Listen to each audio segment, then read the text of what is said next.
শিক্ষার্থীরা আসসালামু আলাইকুম। অনলাইন ক্লাসে তোমাদের সবাইকে স্বাগত জানাচ্ছি। তোমরা কেমন আছো? আশা করি আল্লাহর অসীম রহমতে তোমরা সবাই ভালো আছো। আমিও আল্লাহর অসীম রহমতে ভালো আছি। আশা করি তোমরা স্বাস্থ্যবিধি মেনে পড়ালেখা চালিয়ে যাচ্ছ। আমি মেরিনা আনন্দ, প্রভাষক বাংলা, মাদ্রাসায় মোহাম্মদিয়া আহমদিয়া সুন্নিয়া আলিম। আজ আমি তোমাদের পড়াবো বাংলা প্রথম পত্র, পাঠ শিরোনাম জীবনসঙ্গী, কবি হেমচন্দ্র বন্দ্যোপাধ্যায়। এখন সবাই মনোযোগ সহকারে শোনো। আজ আমি প্রথমে কবি পরিচিতিতে আলোচনা করছি, এরপরে পাঠ পরিচিতি যাব, তাহলে তোমরা ধারণা পাবে। দেখো, হেমচন্দ্র বন্দ্যোপাধ্যায় 1838 সালে 17 এপ্রিল হুগলি জেলার গুলিটারাজ বল্লভাট গ্রামে জন্মগ্রহণ করেন। তার পিতা কৈলাসচন্দ্র বন্দ্যোপাধ্যায়। হেমচন্দ্র বন্দ্যোপাধ্যায় কলকাতার খিদিরপুর বাংলা স্কুলে পড়াশোনাকালে আর্থিক সংকটে পড়েন, ফলে তার পড়াশোনা তখন বন্ধ হয়ে যায়। অতঃপর কলকাতা সংস্কৃত কলেজের অধ্যক্ষ প্রসন্ন কুমার সর্বাধিকারীর আশ্রয়ে তিনি ইংরেজি শেখেন। পরবর্তীকালে হিন্দু কলেজে সিনিয়র স্কুল পরীক্ষায় উত্তীর্ণ হন। পরে তিনি 1859 সালে কলকাতা বিশ্ববিদ্যালয় থেকে স্নাতক ডিগ্রি লাভ করেন। কর্মজীবনে তিনি সরকারি চাকরি, স্কুল শিক্ষকতা এবং পরিশেষে আইন ব্যবসায় নিয়োজিত হন।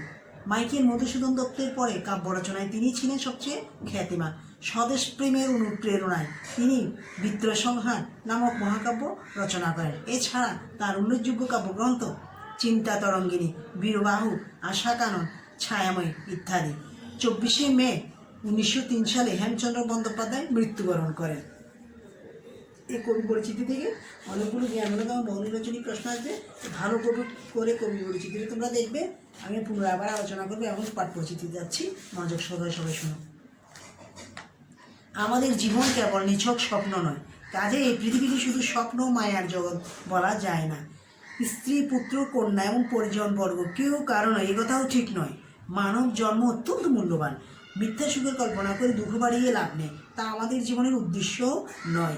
সংসারে বাস করতে হলে সংসারের দায়িত্ব যথাযথভাবে পালন করতে হবে, কেননা বৈরাগ্যে মুক্তি নেই। আমাদের জীবন যেন শৈবালের শিশুবিন্দুর মতো ক্ষণস্থায়ী। সুতরাং মানুষকে এই পৃথিবীতে সাহসী যোদ্ধার মতো সংগ্রাম করে বেঁচে থাকতে হবে। মহাজ্ঞানী ও মহান ব্যক্তিদের পথ অনুসরণ করে আমাদেরও বরণীয় হতে হবে, কেননা জীবন তো একবারই। জীবন সঙ্গীত কবিতাটি মার্কিন কবি হেনরি ওয়ার্ডসওয়ার্থ লংফেলোর এ স্লাম অফ লাইফ কবিতা থেকে নেওয়া হয়েছে। কবিতার ভাবানুবাদ করেছেন কবি হেমচন্দ্র বন্দ্যোপাধ্যায়। মূল কবি হচ্ছেন হেনরি ওয়ার্ডসওয়ার্থ লংফেলো এবং কবিতাটা হচ্ছে স্লাম অফ লাইফ। শব্দার্থে আলোচনা করছি, মনোযোগ সহকারে সবাই শোনো। কাতর স্বরে শব্দের অর্থ হচ্ছে দুর্বল কণ্ঠে বা করুণভাবে। যেটা দুটো করে দেওয়া আছে সেগুলো সব খেয়াল করবে ভালো করে, সেগুলো সমাপ্তি সূচকে আসে বহুনির্বাচনী প্রশ্নের মধ্যে। দ্বারা শব্দের অর্থ স্ত্রী, বাহ্য দৃশ্য তো বাইরের দৃশ্যে, বাইরের জগতের চাকচিক্যময় রূপের কথা বোঝানো হয়েছে। জীবাত্মা, জীবাত্মা শব্দের অর্থ হচ্ছে মানুষের আত্মা। অনিত্য, অনিত্য শব্দের অর্থ হচ্ছে অস্থায়ী, যা চিরকালের নয়। আকিঞ্জন, আকিঞ্জন শব্দের অর্থ হচ্ছে চেষ্টা, আকাঙ্ক্ষা। আশ অর্থ আশা, ভবের অর্থ জগতে বা সংসারে, সমরাঙ্গনে অর্থ যুদ্ধক্ষেত্রে। বীর্যবান শব্দের অর্থ হচ্ছে শক্তিমান। মহিমা শব্দের অর্থ হচ্ছে কি গৌরব, মহিমা অর্থ গৌরব। প্রাতঃস্মরণীয়, প্রাতঃস্মরণীয় কথাটার অর্থ হচ্ছে সকালবেলায় স্মরণ করার যোগ্য, অর্থাৎ সকলের শ্রদ্ধা সম্মানের পাত্র, সকালবেলায় স্মরণ করার যোগ্য, প্রাতঃস্মরণীয়। ধ্বজ শব্দের অর্থ হচ্ছে পতাকা বা নিশান। বরণীয় শব্দের অর্থ হচ্ছে সম্মানের যোগ্য। সংসারের সমানাঙ্গনের শব্দটার অর্থ হচ্ছে যুদ্ধক্ষেত্রে সাহসী সৈনিকের মতো সংসারেও নানাঘাত প্রতিঘাতের মোকাবেলা করে বেঁচে থাকতে হবে। স্বপন, স্বপন অর্থ রাতের স্বপ্নের মতোই মিথ্যা ভাষা। স্বপন, স্বপন অর্থ রাতের স্বপ্নের মতোই মিথ্যা ভাষা। আয়োজনে শৈবালের নীর, এখানে শেওলার উপর পানি ফোটার মতো ক্ষণস্থায়ী। শেওলার উপর পানি ফোটার মতো ক্ষণস্থায়ী, সেই জন্য হচ্ছে আয়ুটা আমাদের শৈবালের নীরের মতো ক্ষণস্থায়ী।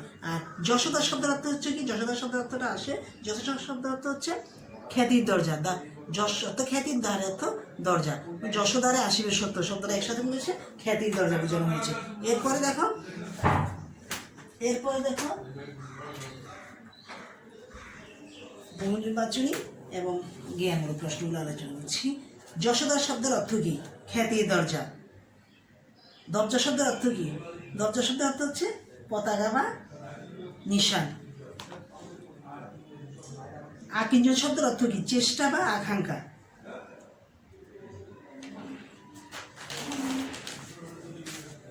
কবি কোন দৃশ্যটাকে ভুলতে নিষেধ করেছেন? বাইরের দৃশ্যটাকে ভুলতে নিষেধ করেছেন। বাহ্যের দৃশ্য, বাইরের দৃশ্য। হেমচন্দ্র বন্দ্যোপাধ্যায় রচিত মহাকাব্যটির নাম কি? বৃত্র সংহার। বৃত্র সংহার, এটা থেকে আবার এই কবিতাটা নেওয়া হয়েছে।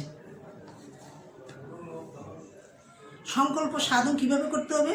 নিজ নিজ জায়গা থেকে। সংকল্প সাধন কিভাবে করতে বলেছে? দেখো, কবি সংকল্প সাধন করতে বলেছে নিজ নিজ অবস্থান থেকে। সংকল্প সাধন করতে হবে, সংকল্প সাধন করতে হবে, হ্যাঁ, নিজ নিজ কাজে রত হয়ে, নিজ নিজ কাজে রত হয়ে সংকল্প সাধন করতে হবে।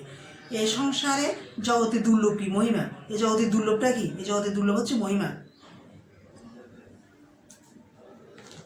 এ সংসারে জন্ম কি নয়? এ সংসারে জন্ম বৃথা নয়। কবিতার লাইনগুলো ভালো করে পড়বে, তাহলে উত্তরগুলো পেয়ে যাবে তোমরা। প্রতিটা লাইনে কিন্তু প্রশ্নের উত্তর দেওয়া আছে, মনোযোগ সহকারে উত্তরগুলো পড়বে। কি ধেয়ে যায়? সময় ধেয়ে যায়, স্থির থাকে না।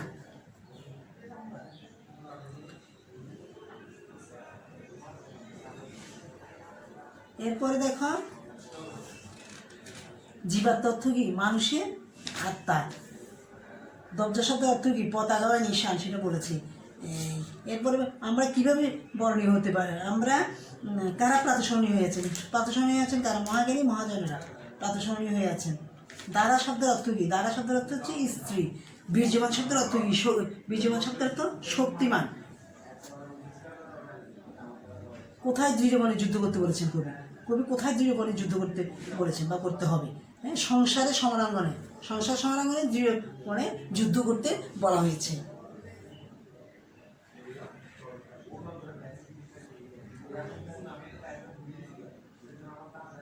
কবি কাতস্বরে জীবনকে কি ভাবতে বারণ করেছেন? কাতস্বরে জীবনকে কি ভাবতে বারণ করেছেন? নিঃশ্বাস স্বপন ভাবতে বারণ করেছেন। অনিত্য শব্দের অর্থ কি? অনিত্য শব্দের অর্থ অস্থায়ী। আমাদের জীবন কেবল কি নয়? আমাদের জীবন কেবল নিছক স্বপ্ন নয়। কবিতাগুলো ভালো, কবিতাটা ভালো করে বারবার করবে, এখানে কিন্তু সবগুলো উত্তর তোমরা পেয়ে যাবে। এরপরে বলেছে, কবি কাকে বৃথা জীবন ক্ষয় করতে নিষেধ করেছেন? কাকে? মানবগণকে বৃথা জীবন ক্ষয় করতে নিষেধ করেছেন। কোথায় পদাঙ্ক অঙ্কিত করে আমরা অমর হব? কোথায়? সমসাগর তীরে। কোথায় পদাঙ্ক অনুসরণ করে আমরা স্মরণীয় হব বা বরণীয় হব? কোথায় বলছে? সমসাগর তীরে পদাঙ্ক অনুগমন করে আমরা কী হব? অমর হব। সুখের আশা করে কিসের ফাঁস পড়তে নিষেধ করেছেন কবি? সুখের আশা করে দুঃখের ফাঁস পড়তে নিষেধ করেছেন। সুখের আশায় দুঃখের ফাঁসটা পড়তে নিষেধ করেছেন কবি।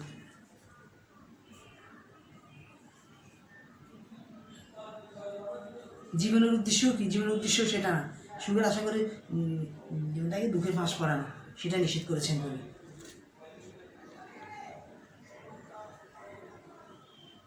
অতীত সুখের দিন এটা ভেবে বর্তমানটাকে বৃথা করতে না নিষেধ করেছেন কবি। ভবিষ্যতে নির্ভর করতে না নিষেধ করেছেন।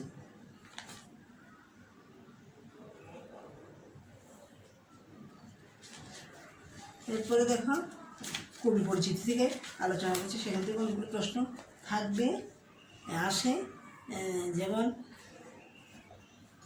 হেমচন্দ্র বন্দ্যোপাধ্যায় কত সালে জন্মগ্রহণ করেন? 1838 সালে। কত তারিখে? 17 এপ্রিল। কোথায়? হুগলি জেলায়। কোন গ্রামে? গুলিঢালার তল্লভ হাট গ্রামে। এই জায়গাতে অনেকগুলো প্রশ্ন। এরপরে হচ্ছে কি, তিনি কবি কত সালে কলকাতা বিশ্ববিদ্যালয় থেকে স্নাতক ডিগ্রি লাভ করেন? 1859 সালে। কর্মজীবনে তিনি কর্মজীবনে তিনি সরকারি চাকরি, তিনি স্কুল শিক্ষকতা এবং সবশেষে কী করেছেন? আইন ব্যবসায় নিয়োজিত হন। স্বদেশপ্রেমের অনুপ্রেরণায় তিনি কী কাব্য রচনা করেন? বৃত্র সংহার কাব্যটি রচনা করেন।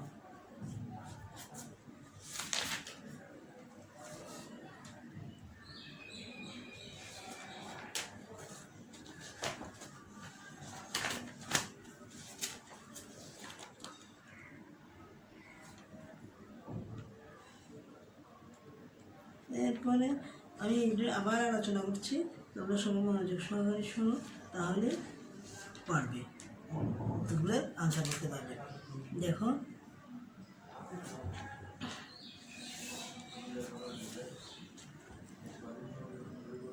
হেমচন্দ্র বন্দ্যোপাধ্যায় 1838 সালে 17 এপ্রিল হুগলি জেলার গুলিডারা ব্লক ভাট গ্রামে জন্মগ্রহণ করেন। তার পিতা কৈলাসচন্দ্র বন্দ্যোপাধ্যায়। হেমচন্দ্র বন্দ্যোপাধ্যায় কলকাতার খিদিরপুর বাংলা স্কুলে পড়াশোনাকালে আর্থিক সংকটে পড়েন, ফলে তার পড়াশোনা তখন বন্ধ হয়ে যায়। অতঃপর কলকাতা সংস্কৃত কলেজের অধ্যক্ষ প্রসন্ন কুমার সর্বাধিকারীর আশ্রয়ে তিনি ইংরেজি শেখেন। পরবর্তীকালে হিন্দু কলেজে সিভিল স্কুল পরীক্ষায় উত্তীর্ণ হন। পরে তিনি 1859 সালে কলকাতা বিশ্ববিদ্যালয় থেকে স্নাতক ডিগ্রি লাভ করেন। কর্মজীবনে তিনি সরকারি চাকরি, স্কুল শিক্ষকতা এবং পরিশেষে আইন ব্যবসায় নিয়োজিত হন। মাইকেল মধুসূদন দত্তের পরে কাব্য রচনায় তিনিই ছিলেন সবচেয়ে খ্যাতিমান। স্বদেশ প্রেমের অনুপ্রেরণায় তিনি বিদ্যাসংহার নামক মহাকাব্য রচনা করেন। এছাড়া তার উল্লেখযোগ্য কাব্যগ্রন্থ চিন্তা তরঙ্গিনী, বীরবাহ, আশাকানন, ছায়াময়ী ইত্যাদি। 24শে মে 1903 সালে হেমচন্দ্র বন্দ্যোপাধ্যায় মৃত্যুবরণ করেন। পাঠ পরিচিতি। আমাদের জীবন কেবল নিছক স্বপ্ন নয়, এ পৃথিবীকে শুধু স্বপ্ন মায়ার জগৎ বলা যায় না। স্ত্রী, পুত্র, কন্যা এবং পরিজনবর্গ কেউ কারো নয়, এ কথাও ঠিক নয়। মানব জীবন ও জন্ম অত্যন্ত মূল্যবান। মিথ্যা সুখে কল্পনা করে দুঃখ বাড়িয়ে লাভ নেই, এটা আমাদের জীবনের উদ্দেশ্যও নয়। সংসারে বাস করতে হলে সংসারের দায়িত্ব যথাযথভাবে পালন করতে হবে, কেননা বৈরাগ্যে মুক্তি নেই। বৈরাগ্যে কি নেই? মুক্তি নেই। আমাদের জীবন যেন শৈবালে শিশুর মতো ক্ষণস্থায়ী। আমাদের জীবন কিসের মতো ক্ষণস্থায়ী? শৈবালে শিশুবিন্দুর মতো ক্ষণস্থায়ী। সুতরাং মানুষকে এই পৃথিবীতে সাহসী যোদ্ধার মতো সংগ্রাম করে বেঁচে থাকতে হবে। মহাজ্ঞানী ও মহা ব্যক্তিদের পদ অনুসরণ করে আমাদেরও বরণীয় হতে হবে, কেননা জীবন তো একবারই, জীবন তো একটাই। জীবন সঙ্গীত কবিতাটি মার্কিন কবি হেনরি ওয়ার্ডসওয়ার্থ লংফেলোর এ স্লাম অফ লাইফ ইংরেজি কবিতার ভাবানুবাদ। বীরজীবন শব্দের অর্থ কি? শক্তিমান। বীরজীবন শব্দের অর্থ শক্তিমান। কোথায় দৃঢ় মনে যুদ্ধ করতে হবে? কবি বলেছেন সংসার সমরাঙ্গনে দৃঢ় মনে যুদ্ধ করতে হবে। কবি কাতস্বরে জীবনকে কী ভাবতে বারণ করেছেন? কাতস্বরে জীবনকে নিঃশ্বাসবন ভাবতে নিষেধ করেছেন। জীবন সঙ্গীত কবিতাটি কোন ইংরেজি কবিতার ভাবানুবাদ? জীবন সঙ্গীত কবিতাটি ইসলাম অফ লাইফ কবিতার ভাবানুবাদ।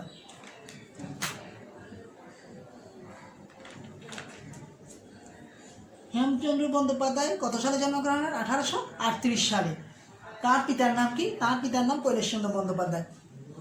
তিনি কত সালে স্নাতক ডিগ্রি লাভ করেন? 1859 সালে। স্বদেশ প্রেমের অনুপ্রেরণায় হেমচন্দ্র বন্দ্যোপাধ্যায় কোন মহাকাব্য রচনা করেন? বিদ্যাসংহার কাব্যটি রচনা করেন। ছায়াময়ী কাব্যগ্রন্থটি কার? হেমচন্দ্র বন্দ্যোপাধ্যায়। তুমি কে তোমার বলে জীবনকে কবি কি করতে নিষেধ করেছেন? কবি তুমি কে তোমার বলে জীবনকে কি করতে নিষেধ করেছেন? ক্রন্দন করতে নিষেধ করেছেন। তুমি কে তোমার বলে জীবনকে ক্রন্দন করতে নিষেধ করেছেন কবি। হেমচন্দ্র বন্দ্যোপাধ্যায় কত সালে মৃত্যুবরণ করেন? 1903 সালে মৃত্যুবরণ করেন।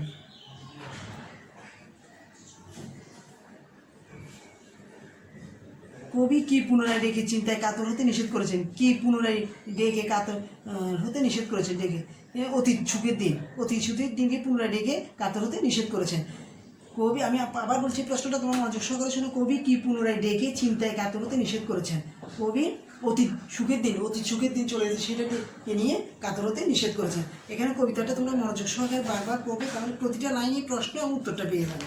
প্রতিটা লাইনে প্রশ্ন এবং উত্তর মনোযোগ সহকারে বললে তাহলে জ্ঞানমূলক বা বহু নির্বাচনী প্রশ্নে তোমাদের আর সমস্যা হবে না, সবগুলো পারবে। কবি পরিচিতিটা ভালো করে দেখবে। শব্দার্থ, পাঠ পরিচিতি, এখান থেকে জ্ঞানমূলক এবং বহু নির্বাচনী প্রশ্ন আসবে। শব্দার্থগুলো আমি আবার আলোচনা করছি, মনোযোগ সহকারে শোনো। কাতর স্বরে শব্দের অর্থ হচ্ছে দুর্বল কণ্ঠে বা করুণভাবে। দ্বারা শব্দের অর্থ হচ্ছে স্ত্রী। বাহ্য দৃশ্য তো বাহিরের দৃশ্য। জীবাত্মা তো মানুষের আত্মা। আকিঞ্জন শব্দের অর্থ হচ্ছে চেষ্টা বা আকাঙ্ক্ষা। আশ শব্দের অর্থ আশা।